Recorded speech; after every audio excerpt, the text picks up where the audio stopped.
Merhaba arkadaşlar. Bugün sizlere Jix ile nasıl etkileyici bir site kuracağınızı anlatacağım. Çünkü ben kendi sitelerimi böyle kurmuyorum. Boşuna alttaki tuşa basıp durmayın. Sonuçta fake. Tabii ki Jix ile nasıl etkileyici bir site kuracağınızı anlatmayacağım. Bana ne Jix'ten. Bugün yapacağımız şey Kaptan Amerika'nın, Yüzbaşı Amerika'nın kalkanı. Son Avengers Endgame filmiyle artık neyse spoilerlı video izlersiniz. Oraya çok değinmiyorum ama hani onu izledikten sonra da bir kalkan yapmak lazım diye düşündüm. Aynı zamanda bu kalkanı da genç bir kardeşimiz için yapacağım. Kendisine de sürpriz olacak, yollayacağız. Şu an haberi yok. O yüzden boyut olarak biraz normalden küçük. Siz orijinal boyutlarında yapabilirsiniz. Şablonu aşağıda link olarak paylaşacağım sizinle. Ben de başka bir kanaldan aldım, Dali'nin kanalı. Onu da yine yukarıda ekliyorum. Kendisinin kanalında muhakkak kontrol edin. Çok başarılı çalışmaları var. Ben ondan biraz daha farklı bir yöntem kullandım sadece aynı şablonla. Siz de gene kendi istediğiniz yöntemleri kullanabilirsiniz. Önce bir Kaptan Amerika'nın kalkanı hepimiz bilsek de neye benziyor bir kısaca göz atalım. Ondan sonra hep birlikte yapmaya geçeriz.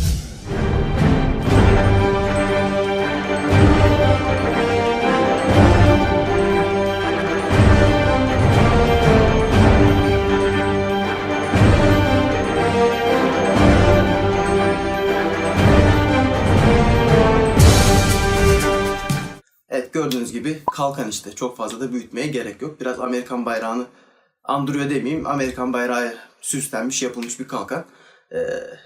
Buyurun yapımına geçelim. Şablonlarımızın çıktısını alıp birleştirip kestikten sonra elimizde böyle parçalar olacak.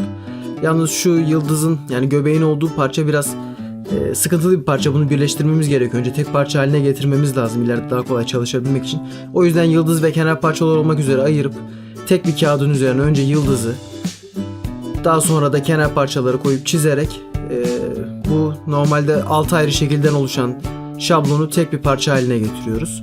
Daha sonra da bunu yerinden kesip çıkarıyoruz. Bu bize yapımda kolaylık sağlayacak. Yalnız diğer parçaları atmayın, onlar da lazım olacak. Böyle bir mukavvaya kağıt yapıştırıcıyla ben şablonları yapıştırmayı tercih ettim. İsterseniz siz direkt şablonu koyup çizebilirsiniz de. O size kalmış. Ben yapıştırarak sağa sola şablonları atacağım için, kullanma gereği duymayacağım için böyle yapmaya karar verdim. Gördüğünüz üzere şablonların tamamını mukavvaya doğruca yapıştırıyorum. Daha sonra bir falçata yardımıyla mukavvadan yavaş yavaş hiç acele etmeden kesiyorum. Keserken de bu arada dikkat edin, aradaki kısımlar kalsın ki böyle bir yapıştırmada daha sonra bize kolaylık sağlayacak, düz durmasını sağlayacak. Ara parçaları henüz kesmeyin.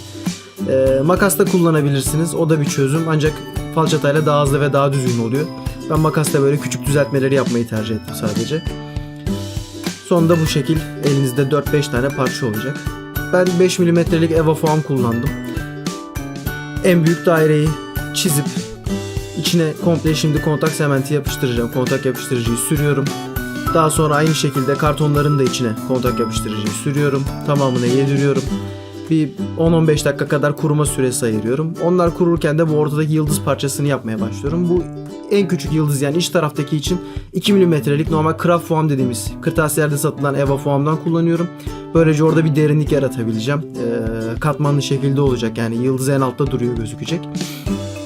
Kuruduktan sonra da dikkatlice parçalarımı yerine yapıştırıyorum. Akabinde şu küçük gene yıldızın kenarındaki parçaları da işte kalan boşluktan çıkarıyorum. Bunları da gene 5 mm'lik foam'dan yapmak gerekiyor ki dediğim gibi yıldız en altta dursun. Daha sonra şablonu foam'a yapıştırdığım parçalarını dikkatlice yerinden kesiyorum. Bu kısımda acele etmeyin. Ne kadar düzgün keserseniz o kadar iyi. Elinizi hep düz ve dik tutmaya çalışın. Foam hep 90 dereceyle kesin. Herhangi bir açılı kesime gerek duymayacaksınız çünkü. Bütün parçaları yerinden kesmeye devam ediyorum. Sıra geldi merkezdeki parçaya. Daha önce gördüğünüz şu tek şablonu gene kartonun üzerine yapıştırmıştık. Yıldızın yerlerini belirledim. Kenar parçaları yine aynı şekilde hepsini kontak yapıştırıcı iyice yedirip kuruma süresi verdim. Kuruduktan sonra da önce yıldızı yerine dikkatlice yerleştiriyorum. Akabinde de kenar parçaları yapıştırıp merkez parçanın oluşmasını sağlıyorum. Gördüğünüz gibi böylece yıldız biraz hepsinden aşağıda duruyor ki orada 3 boyutlu bir görünüm kazanıyor. Daha sonra şu küçük parçaları koyup yıldızın içindeki şu çizgiler, artık diyeyim, desenleri çizmek için onları kendime şablon olarak kullanıyorum. Ve yine kenarlardan yarım milim şeklinde böyle birer çizgi çizip yıldızın içine bir yıldız daha oluşturuyorum. Bu şekilde gördüğünüz gibi kalemle bunları çizdim. Daha sonra maket bıçağıyla çok hafif kesikler açıyorum. Yani boydan boya kesmiyorum da ufak bir kesik yapıyorum ve bir tükenmez kalemin ucuyla da yıldızın bu iç taraftaki uçlarını bastırıyorum ki orada böyle sanki vida delikleri gibi delikler oluşturacağım. Gördüğünüz üzere bu şekli elde ediyoruz. Tabi bunu biraz daha ortaya çıkarmak için de ısı tabancasıyla bir güzel üzerinden geçiyorum. Aynı noktayı uzun süre tutmamaya dikkat etmek gerekiyor. Gördüğünüz gibi kesikler ve delikler daha çok ortaya çıktı.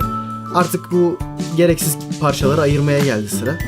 Gördüğünüz gibi böyle yapıştırınca daha bir dairesel bir şekil alacak bu şekilde. O parçaları diğerinden yine 90 derecelik düz açıyla kesiyorum. Şablonlar artık arkada gereksiz, onları yerinden söküyorum. Daha sonra aralara yine kontak yapıştırıcıyı sürüp kurumaya bırakacağım. Muhakkak bir 10-15 dakika kuruma süresi verin. Kurduktan sonra da parçaları dikkatlice birbirlerini hizalayarak, mümkün mertebe herhangi bir yükseklik ve hatta boşluk oluşturmamaya çalışarak, ki çok zor, imkansıza yakın, yapıştırıyorum. Tabii ki dediğim gibi arada illaki boşluk vesaire oluşuyor. Onları da derzle dolduruyoruz. Derzi yedirdikten sonra bir parmağınızı ıslatıp herhangi bir su vesaireyle iyice alana yedirirseniz oradaki boşlukları vesaireyi mümkün mertebe dolduracaktır. Belki mükemmel olmaz ama en azından bir nebze daha iyi hale getirir. Aynı şekilde yıldızın da kenarında açılanları, boşlukları aynı işlemi uyguluyorum. Derzle kapatıyorum. Daha sonra mukavvadan, artan mukavvadan böyle küçük küçük bir sürü parça kestim. Yani belki sayısını hatırlamıyorum, 50-60 tane kesiyorum. Bunlar şimdi birleştirmede kullanacağız. Ne kadar çok yaparsanız o kadar sağlam olacaktır kalkanınız. Hepsine kontak yapıştırıcıyı sürüp aynı şekilde bu parçaların da arkasına yine kontak yapıştırıcıyı yediriyorum. Ve kuruma süresine gene 15 dakika 10 dakika için bırakacağım. Daha sonra gördüğünüz gibi parçanın bir kısmını merkez parçaya, diğerini de çevresine gelecek çembere yapıştırıyorum ki böylece giderek kalkan şeklini oluşturacağım. Ne kadar çok yaparsanız dediğim gibi o kadar dayanıklı olacaktır. Bunları biraz iyi kötü kapatacağız, kötü görüntüsünü, ama çok mükemmel de olmayacak. Tamamını kaplarsanız ancak o zaman düz gözükür. O size kalmış. Artık ne kadar sabırlısınız, bunun üzerine ne kadar çalışırsanız o kadar iyi olacaktır. Ben mümkün mertebe ne kadar çok yaparsam o kadar iyi modunda takıldım ve daha sonra sıcak silikonla da araları doldurup daha kuvvetli olmasını sağlıyorum. Daha sonra dediğim gibi arkanın görüntüsünü biraz toplamak adına tamamını yine kontak yapıştırıcıyı yedim. Bir de 2 mm'lik gene kırtasiyeden aldığım Eva foam'a kontak yapıştırıcıyı sürüyorum. Kuruduktan sonra tamamıyla üzerine geçirip iyice yapışana kadar bastırıyorum. Daha sonra da bir makas yardımıyla kenarlarından keserek, daha ince ayarlarla tekrardan keserek arka tarafını komple kaplamış oluyorum. Bir 80 zımpara kağıdıyla da kenarları düzleştirirseniz daha düzgün bir görünüm elde edersiniz. Artık sıra geldi kaplama mühürleme işlemine. Bunun için Modpaç kullanıyorum. 3 kat yedirdim. Genelde 3 kat kullanırım zaten, yeterli olur. Fazlasına gerek yok. Son katı atarken bu şekilde aynı yönde sürekli sünger fırçanızı çekerseniz kalkanın üzerindeki deseni elde edebilirsiniz iyi kötü. Arka tarafa da böyle bir kemer aldım. Ucuzculardan herhangi bir kemer alabilirsiniz. Maksat ayarlanabilir olsun istemiştim. Bir tarafa kemerin geçmeli kısmını, ayarlanabilir kısmını yapıştırıyorum. Kendi kolumdan hizalayarak böylece başkalarının koluna da uyabilir. Diğer tarafa da kemerin yine düz parçasını kullanıp arada kalan herhangi bir parçayı, işte elin geçeceği, tutacağı yeri yapıyorum. Bunu da yine sıcak silikonla kenarlardan kuvvetlendirseniz daha iyi olur. Boyamadan önce maskeleme bandıyla metalik gri, artık gümüş rengi dışındaki her yeri kaplıyorum. Akabinde metalik gümüşü üzerine boca ediyorum. Bu tarz boyalar kullanacaksanız muhakkak 24 saat gibi bir kuruma süresi verin. Aksi takdirde maskeleme bandı boyayı sökecektir. Arkasını da aynı boyayla boyuyorum.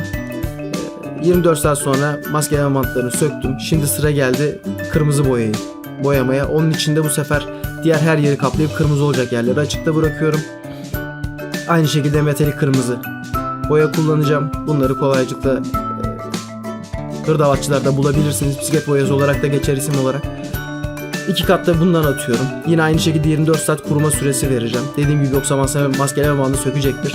En sonunda da mavi parçalar kaldı. Kalan her yeri yine kapladıktan sonra geniş alanlar için gazete kağıdı vesaire kullanmak maskeleme bandından tasarruf etmenizi sağlar.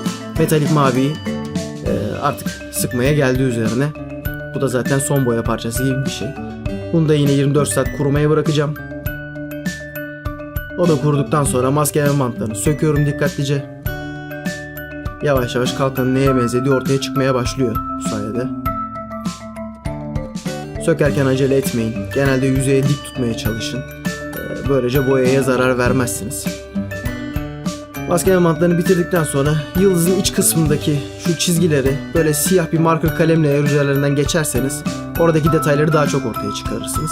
Hani eskitme yapsaydık onlar otomatikman çıkacaktı ama yapmadığım için böyle bir sistem kullanmak gerekiyor. Son olarak boya koruma altına almak lazım. Bunun için de parlak vernikle tüm çalışmanın üzerine vuruyorum. Gördüğünüz gibi kemerler hala maskeli durumda. Vernik onlara gelsin istemiyorum çünkü.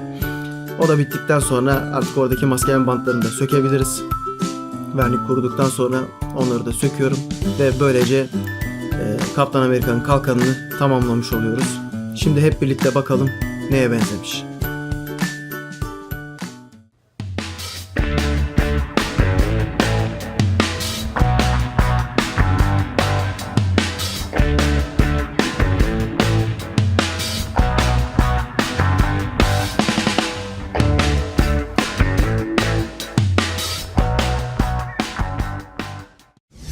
Ve ufak, uzun, küçük bir uğraşın sonucunda kalkanımız hazır.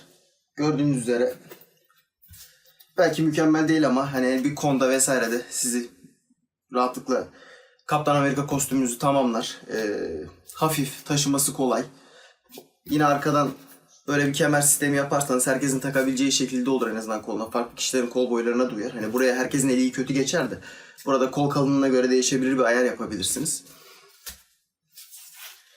Yani onun dışında eskitme yapılabilir miydi? Yapılırdı. Ama bunu da yapmamayı tercih ettim. Dediğim gibi yaşça genç bir kardeşimize gidecek. O yüzden hani belki onun hoşuna gitmeyebilir. Temiz olsun, daha güzel gözükür diye düşünmüştür.